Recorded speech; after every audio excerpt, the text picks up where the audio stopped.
6 hours. That's all it took. No DNA.no fingerprints.no weapon.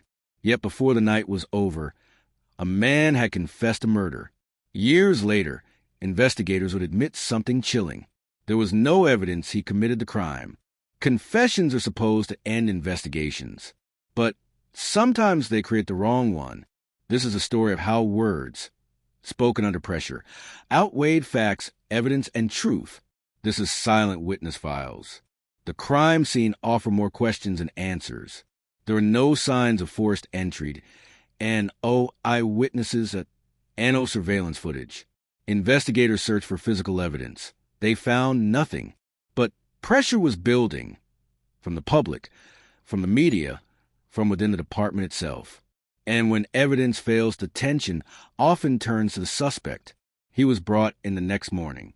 Not arrested, not charged, just asked to help. He had no lawyer.no criminal history, and no idea he was already the focus. He trusted the system. That trust would cost him everything. The interrogation lasted 6 hours.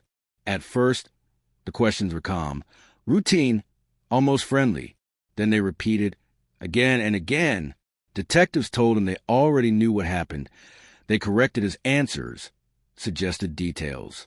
Hour by hour, exhaustion took hold. He hadn't slept, he hadn't eaten, he was alone in that room. Then came the promise. If you tell us what happened, this can all go easier. 6 hours in, he said the words they wanted to hear. The confession was recorded, typed, signed. Police believed the case was solved. But something didn't add up. The confession didn't match the crime scene. Details were wrong. The timeline didn't fit. Forensics told a different story. Still, one thing mattered more than anything else. He confessed. In court, prosecutors asked a simple question. Why would an innocent man confess? There was no physical evidence, and eyewitness.no proof, just words spoken in a locked room. The jury deliberated and returned a guilty verdict. He was sentenced to decades in prison. Years later, the case was reviewed. Investigators found no evidence outside the confession. None. A case built on words and upheld by silence. 6 hours erase a lifetime. So ask yourself this. If words can outweigh evidence, how many others are still paying for crimes they never committed?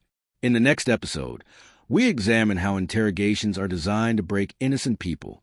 Subscribe to Silent Witness Files, because silence doesn't mean guilt.